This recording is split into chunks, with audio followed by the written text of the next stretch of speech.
Hey guys, welcome back to Recovering Out Loud. I'm your host, Anthony. Today I'm going to talk about addiction in the family. Addiction is a family disease, but I want you to know today that it is also a family recovery. Everybody plays a role in both processes. I know this impacted me this time around after my relapse significantly deeper than before because I lived with somebody, my wife, who was privy to my addiction front row, front and center. I know now what I put her through and the amends that I've had to make in the process. And it was a lot. I know how hard it is. I've never experienced it personally with somebody else, friends here and there, but living with someone with an addiction is a whole other ball game, a whole other level. And so today I want to commend you, first of all, if you are struggling with somebody that's in your life that is going through addiction. It is a helpless job. It is a thankless job. It is a lonely feeling. This feeling of isolation and lack of control can really spiral us out of control. And I work with a lot of families that are trying to get their loved ones into treatment. And it is heartbreaking to hear some of the stories of, he's such a smart guy and I don't understand when he drinks and uses, he's a different person. Yes, that's true. When we use and drink, it is Dr. Jekyll and Mr. Hyde. That is not your son in there. That is not your husband, your wife. That is addiction. That is their addict self. And to get to the recovery process, a lot needs to happen beforehand, but you can control what you can control, which is essentially your own mental health.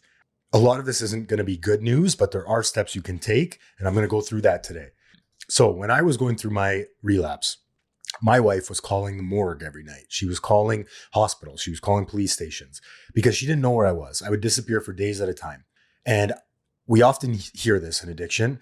I'm only hurting myself. I'm only hurting myself. Nobody else it's just me. Stop worrying about me. I'm fine. I've got this. Heartbreaking stuff because we know that that's not true. We are like tornadoes roaring through the home. It impacts everybody on so many levels. And I always like to think of it this way. If you think of one addict in your life, one person struggling with substances, you add maybe at minimum 3 people that probably care about that person that are now suffering. And then now 3 people per every one of those 3 people that are suffering because they're worried about their loved one. It's horrible. It's a horrible situation. Hopefully some of this information will help you today and gain some clarity on what your role is and what you can do to help your loved one. One of the hardest things to do in life is to love somebody that is struggling with an addiction, especially if you've seen them before the addiction, which is the case with my wife. She saw me at 7.5 years of sobriety on my recovery game, spiritually tapped in every day, helping others, involved in recovery programming. And then she saw me fall to my bottom. And it was a lower bottom than I had ever hit. And this is what happens. It gets worse before it gets better for a lot of us, unless we get help. So when addiction is in a family environment, it often creates confusion, pain, fear, anger, right? A lot of people are angry at, why can't you just stop? Don't you love me? If you would just stop, you're killing me. Can't you see what you're doing to this family, to your kids? Why can't you just stop? Well, because it's not a choice. And a lot of us know that by this point, but that's the unfortunate truth of addiction. So in today's episode, I'm going to go over what addiction in a family member feels like, why families react the way they do, the difference between helping and enabling. You're going to want to listen to that part. That is important. Practical skills and tools. How do I help? How do I support? And what does enabling look like? How do I stop enabling? Enabling is bad. Supporting is where we want to hang out. And what healthy support actually looks like and how to take care of yourself through all of this. Before I go any further, if you are struggling with a loved one in addiction or substance abuse or drinking, and you don't have a therapist of your own, stop what you're doing right now. Go on Psychology Today and find one, please. Do that for yourself. Find a therapist that can help you through this. It is so important that you take care of your own mental health. If you're not in a spiritually fit, mentally fit, emotionally fit place to help somebody, you're just going to make it worse. And then when that person comes in asking for help, you're not going to be ready because you're not fit yourself to be of service, to help that person. And if you're at a point now where you're like, I need to leave, I can't be a part of this anymore, I understand that too. Don't be guilty about it. You got to protect your kids, your mental health, your family. Nobody would fault you. It's not easy loving an addict or an alcoholic. Trust me, I know. You need to do what you need to do. But hopefully this episode will help you just hang on a little bit longer because great things can happen when people come into recovery. I have seen the worst scenarios righted. I have seen amends made. I have seen families get brought back together. It is a beautiful thing. Like I said, family disease, family recovery. It is possible. And the family can thrive and flourish through this recovery process. So, as we all know, addiction isn't just a single issue. It's not a individual issue. It impacts the entire family system. It impacts trust. He's walking through the house looking for drugs. How can I trust him? He's hiding drugs everywhere. He's going to the bathroom by himself at all hours of the night. He's disappearing. How can I trust that person? I get it. You can't yet. It impacts communication. How do I talk to him? Every time he's high, he's telling me he's not going to do it anymore. He's done. He's going to give it up. He promises. It impacts emotional safety. I don't feel safe around my husband, wife, son, father, mother. And it definitely impacts financial stability. Where's all this money going? Bars, hotels, partying, drugs, alcohol. And then it impacts family roles. So what role do I play in the family dynamic? And everybody plays a role, like I said off the top. What a lot of people don't realize is that families can actually start adapting to the addiction. So we start to change our behaviors in reaction to the addiction, in response to the addictive patterns, behaviors, even gambling. Some examples of this are covering up for somebody's behavior. So he's missing work or he's missing family functions and I'm covering him, making excuses for them. Oh, he's making up lies, making up stories so that people don't know what's going on. It's a shameful place to be. I don't want to tell people my husband's struggling with alcohol. It's embarrassing. Unfortunately, it's embarrassing, but we need to reduce the stigma. There are so many people out there that are struggling with this and have gotten through it. Trust me when I say this, whatever your loved one is doing in their life right now, you're not alone. There are people that can help you that have been through it. Al-Anon is a great resource for people to use. I strongly advise you use it. Al-Anon recovery groups. It's free. There's meetings all over the place, online, in person. It helps you deal with the addiction in the family and with your loved one. So we start taking on responsibilities that they should handle and we avoid difficult conversations. I don't want to fight with them, so I'm not even going to bring it up this time. I get that. Over time, the whole family begins to revolve around the addiction. We're stepping on eggshells, as we say. We're walking around. We're constantly unsure if a bomb's going to go off, if we're going to get good dad today or angry dad, Jekyll and Hyde, like I said. So these are some of the common roles that emerge in the family dynamic. First is the caretaker, the person that's trying to fix everything, avoiding confrontation, making excuses for the loved one, protecting the addicted person from consequences. That, my friends, is the definition of enabling. Preventing the natural consequences of that person's addiction or alcoholism. Second, we have the hero. So the person that wears the cape, it's often a child who overachieves, somebody that wants to make up for the lack in the family. My dad's not performing, so I need to take the cape and be the hero of the family. Tries to make the family look normal. So hey guys, look at me. Just don't look at all the drinking and drug use over there. Our family's fine. Everything is fine. Then we have the scapegoat. So this is the person that acts out and takes over the role of becoming the problem, whether it's acting out at school or acting out at work or with friends. The person that is taking over and, taking the responsibility of being the problem, if you will. Then we have the lost child. This is the child or person. This is anybody that withdraws emotionally. I can't handle this. I can tend to be this person. I fight, flight, or freeze. This is the person that sort of just runs. They don't want to be part of it. I'm out, guys. Can't deal with this. Too much for me. Bringing up too much trauma, too much emotion. Can't handle it. So although addiction does fundamentally change a person, it doesn't change them at their core. It changes the behavior of everyone around them. So the people aren't changing. You're adapting to the behaviors. Now I'm acting differently than I would if my husband or friend or partner, lover wasn't using drugs and drinking.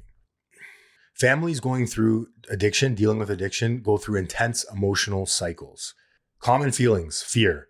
I'm scared my husband's going to overdose. I'm scared he's going to accidentally take fentanyl. I'm scared he's going to drink and drive and flip his car.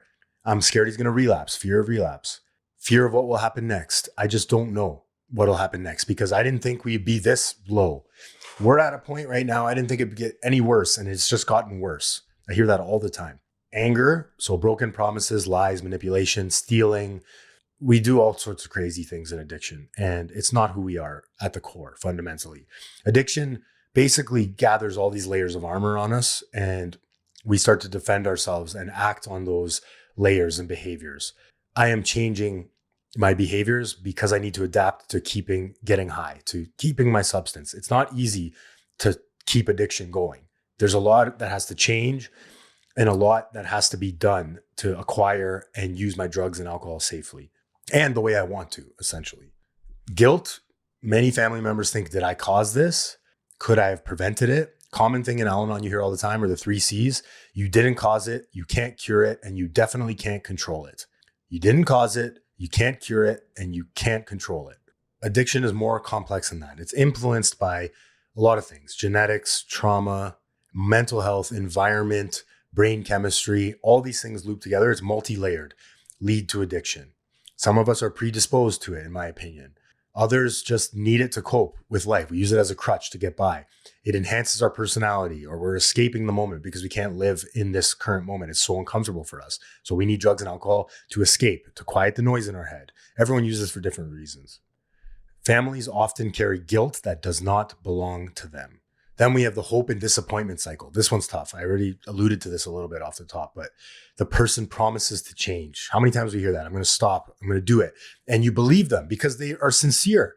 You hear all the time, if you hooked me up to a lie detector test in the beginning, when I said I wasn't going to use drugs and drink today, I would have passed every single time. And there I was at the bar. I truly fundamentally believe that I am not going to do it. And then I end up drunk again or high again. What is that about? It's more than just choice, deciding, willpower. Willpower is not going to keep you sober, get you sober. I need community. I need a program. I need purpose. I need to be useful to other people. So the person promises to change, things start to improve. We start to get our hope back. And then all but the alcoholic and addict just rips it down like a house of cards with one violent bender or spree. It's painful, and I understand. That is why it is so important when somebody reaches out for help and says they're willing to get help, you jump all over that opportunity and move mountains to get that person into rehab or treatment or counseling or 12-step program or smart recovery, whatever it is. We change our minds 35 times. I tell this to parents all the time I talk to and loved ones I talk to on the phone. If your loved one is agreeing to get help, don't wait another second, please. Jump on the opportunity. They will change their mind. I guarantee you. I was kind of overreacting there. I don't really think I need rehab. Rehab, that's a little much, don't you think? I didn't drink yesterday for a whole 4 hours. Jump on the opportunity, please, for the love of God. So all of this creates the family living in a state of hypervigilance. I'm constantly scanning, walking on eggshells. Like I said, I'm constantly aware of what my husband or loved one is doing at all times. And I'm scared. Okay, enabling versus support. Important stuff here. This is one of the most misunderstood parts of addiction. How do I enable? How do I support? I don't enable him. I tell him he needs to go get rehab all the time. You are probably enabling in more areas than you think. So take a listen to this. As I said, enabling means protecting someone from the consequences of their addiction, the natural consequences of their addiction. So you're giving them money for a haircut or for bills they have to pay. That'll likely end up going to substances. Or if you pay for their groceries, now they have more money to buy drugs with. It's horrible. It sounds terrible. How do I not give my partner or son money? It's enabling. Another way is paying their bills repeatedly, lying to their employers or other people, covering for them, bailing them out of legal trouble again and again, and ignoring destructive behavior. So rationalizing it in your head when he goes out drinking and is hungover for 3 days. Oh, it'll get better. It'll get better. It's not going to get better. Trust me. If somebody has crossed the line into compulsive use and addiction, it won't get better. It might seem that it's getting better on their own, but nobody can do it on their own. No act of willpower. Once somebody crosses that line into addiction, and how do I know someone's crossed that line into addiction? Well, if they're getting into consequences and they're still using despite consequences, if they tell you they want to stop and they can't, these are indications. If they are constantly doing things they're saying that they're never going to do, these are all signs. Enabling usually comes from love and fear.